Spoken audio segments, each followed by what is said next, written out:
Kereta api Doho adalah salah satu kereta lokal di wilayah DOP 8 Surabaya dan menjadi layanan komuter lain terjauh yang dioperasikan oleh KCI. Operasionalnya juga cukup unik sebagai salah satu kereta yang mengharuskan adanya perpindahan lokomotif di tengah perjalanannya yang tidak selalu berjalan mulus. Namun tahukah kalian, jika pada awal pengoperasiannya, ada hal yang tidak biasa dari kereta ini?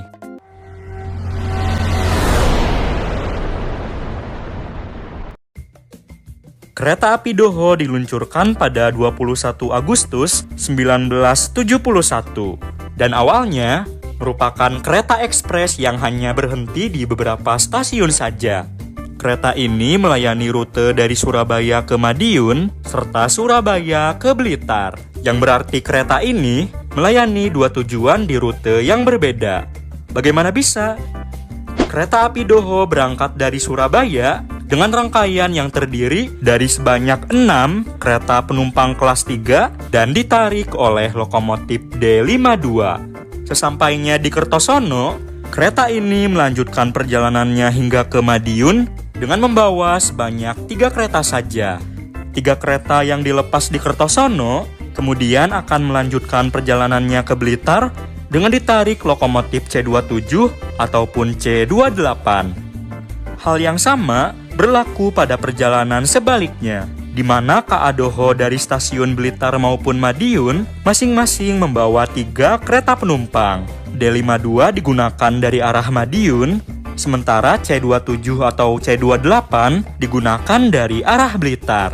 Di Kertosono, kedua rangkaian KA Doho tersebut pun digabungkan, di mana kemudian melanjutkan perjalanannya hingga ke Surabaya dengan lokomotif D52 dari arah Madiun. Dengan pola operasional uniknya tersebut, membuat kereta ini seringkali disebut sebagai Rapih Doho, di mana rapih adalah kependekan dari rangkaian pisah.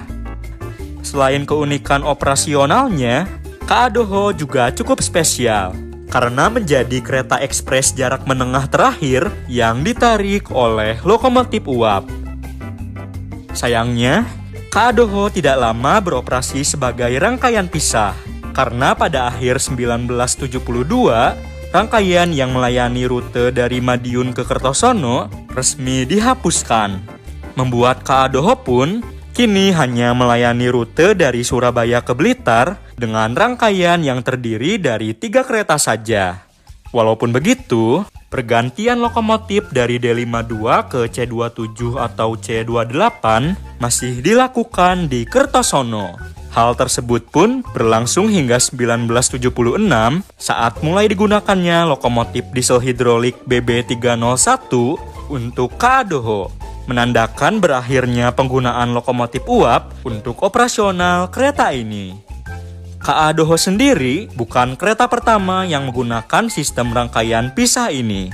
Pada masa Hindia Belanda, sistem ini juga digunakan oleh kereta unggulan milik Staatspoorwegen Endase Express. Kereta ini melayani rute dari Surabaya ke Batavia lewat Yogyakarta dan Purwokerto, di mana di stasiun Kroya ada bagian rangkaian yang dipisahkan untuk kemudian melanjutkan perjalanannya menuju Bandung. Layanan KA Doho sendiri kemudian berubah dari kereta ekspres menjadi kereta lokal yang berhenti di hampir semua stasiun. Walaupun pola operasi rangkaian pisah hanya berlangsung pada masa yang singkat, hingga saat ini masih banyak yang menyebut kereta ini dengan nama Rapih Doho.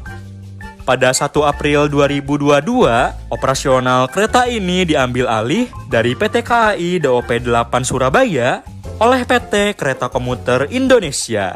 Dan mulai 1 Juni 2023, nama kereta ini pun secara resmi berubah menjadi Komuter Line Doho. Kereta ini kini mempunyai pola operasi yang tidak kalah unik. Sesampainya di stasiun Blitar, rangkaiannya akan digunakan oleh Komuter Line Penataran yang melayani rute Surabaya-Blitar via Malang, di mana para penumpang dapat menaiki kedua rute kereta yang membentuk rute memutar tersebut dengan 1 tiket saja. Saat ini, Tidak ada layanan kereta penumpang di Indonesia yang beroperasi dengan sistem rangkaian pisah. Namun di banyak negara lain, sistem ini masih terus digunakan secara meluas. Dari mulai kereta lokal, kereta antar kota, atau bahkan hingga kereta cepat. Sebagai salah satu solusi untuk menambah jadwal perjalanan di rute yang sudah padat. Terlepas dari itu, sistem rangkaian pisah KA Doho telah menjadi sebuah cerita unik yang mengisi lembaran-lembaran sejarah perkeretaapian Indonesia. Terima kasih untuk yang sudah menonton episode kali ini. Jangan lupa subscribe agar tidak ketinggalan cerita-cerita menarik berikutnya.